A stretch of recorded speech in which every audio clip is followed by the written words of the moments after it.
Dale Carnegie's How to Win Friends and Influence People is a classic book that has helped millions of people improve their social skills and become more successful in life. However, reading the book is just the first step. To truly implement these principles in your life, you need to put them into action. In this article, we'll explore how to implement these principles in real life, with practical examples to guide you. Before going further, if you like content like this, do leave a like and subscribe. You can buy the book from the link below. Part 1. Fundamental Techniques in Handling People. The first key point in handling people is to stop criticizing, condemning, or complaining. This means that instead of pointing out faults or mistakes, you should focus on the positive aspects of a situation and offer constructive feedback. People are more likely to respond positively to feedback that is delivered in a helpful and constructive manner, rather than in a critical or negative way. For example, if you notice a coworker is struggling with a task, instead of telling them they're doing it wrong, you could say something like, "I found that when I approach this task in this way, it's been helpful for me. Maybe it could work for you too?" This approach shows that you're willing to help and that you're not attacking their abilities or intelligence. The second key point in handling people is to give honest and sincere appreciation.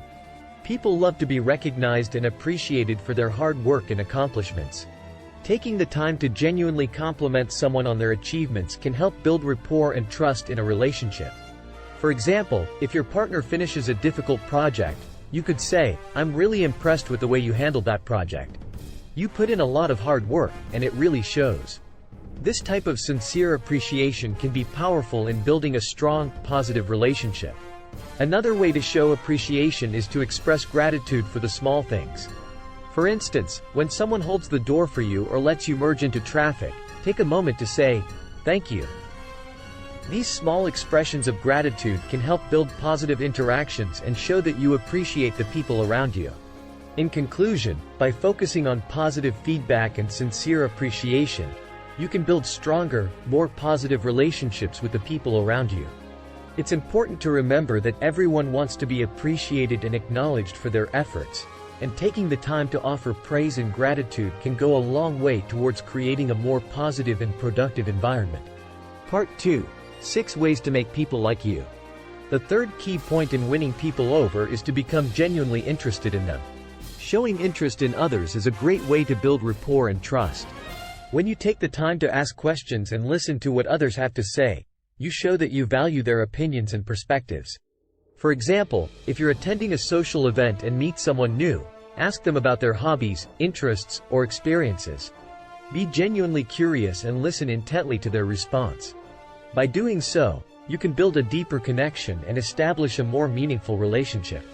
The fourth key point in winning people over is to smile. Smiling is a powerful tool for building rapport and creating positive interactions. When you smile, you show that you are approachable, friendly, and open to conversation. For example, if you're meeting someone for the first time, greet them with a warm smile and a friendly hello.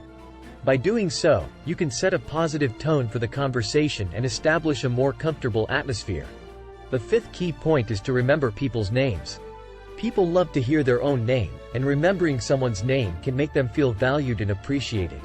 For example, if you're at a networking event and meet someone new, repeat their name several times in the conversation. You could also try associating their name with something memorable, such as a unique feature or a shared interest. By doing so, you can increase the likelihood of remembering their name in the future. The sixth key point in winning people over is to listen actively. When you actively listen to someone, you demonstrate that you are fully engaged in the conversation and interested in what they have to say. For example, if a colleague is discussing a new project, actively listen by asking follow-up questions and summarizing key points. By doing so, you can show that you understand their perspective and are invested in their success. In conclusion, by becoming genuinely interested in others, smiling, remembering people's names, and actively listening, you can build stronger relationships and win people over. These techniques can help create positive interactions and build trust, leading to more successful personal and professional relationships. Part 3. How to win people to your way of thinking. The sixth key point in winning people over is to avoid arguments. Instead, try to find common ground and focus on areas of agreement. When we focus on disagreements, we tend to become defensive and closed off to new ideas. However, when we focus on areas of agreement, we can open ourselves up to new perspectives and possibilities. For example, let's say you're discussing a controversial topic with a friend or colleague who has a different opinion than you. Instead of arguing with them, try to find common ground. Focus on the areas where you both agree and build on those areas. By doing so, you can create a more productive and positive conversation. The seventh key point in winning people over is to show respect for other people's opinions. Even if you don't agree with someone, it's important to show respect for their perspective. When we show respect for others, we create a more positive and open environment where people feel comfortable sharing their ideas.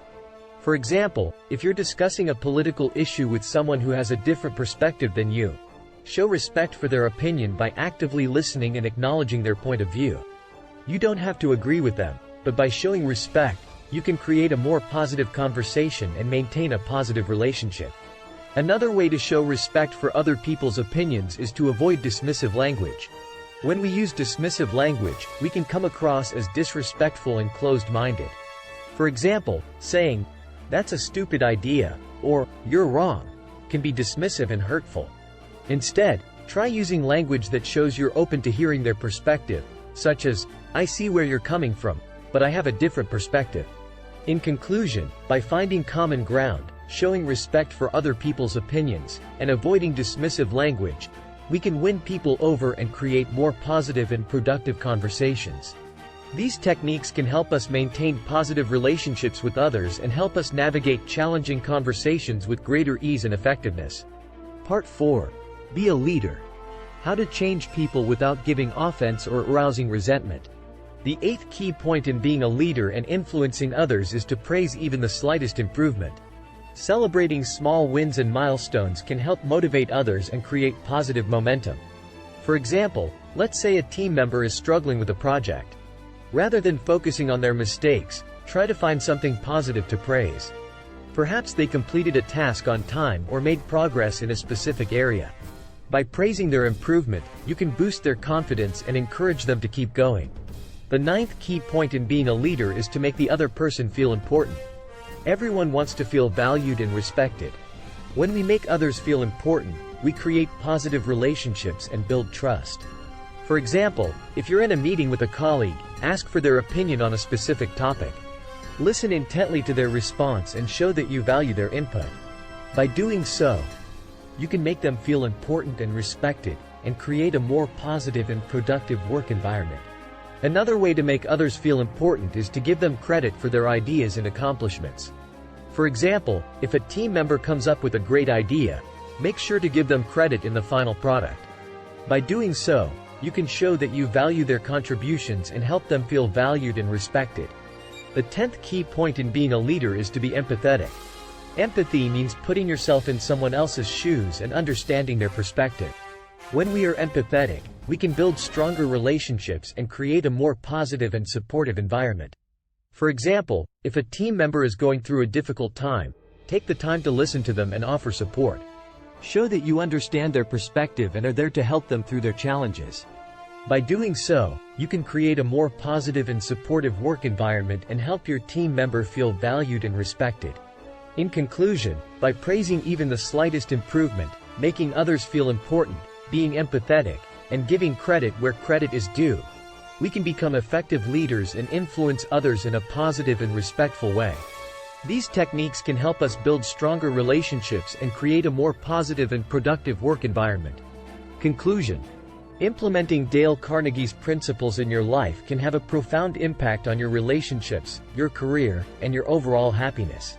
By focusing on the positive aspects of situations, giving sincere appreciation, becoming interested in other people, smiling, remembering names, finding common ground, showing respect for other people's opinions, praising small improvements, and making others feel important, you can become a more successful and influential person.